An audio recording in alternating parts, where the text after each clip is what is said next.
A standard practice in conducting aseptic transfers is preventing airborne contamination of uncapped tubes by flaming the mouths of the tubes before and after an aseptic transfer is attempted. This was first done by running the mouths of tubes through a burner. When using an incinerator, the practice is modified so that the mouths of tubes are held next to the orange opening for a few seconds before and after the transfer. To flame the mouth of a tube, first, place the cursor over one of the two tubes. Click and drag to engage the tube and move it around the screen. Clicking on the sterile medium at right moves only that tube, while clicking on the inoculum at left moves both tubes. Drag the tube of inoculum and run the mouths of both tubes by the opening of the incinerator.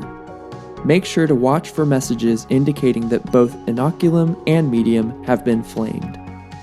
Once flamed, you may release the tubes and they will snap back to the lab bench. This process is followed at the beginning and end of all tube-to-tube aseptic transfers. The process will be different for tube-to-plate transfers. You should not flame plates.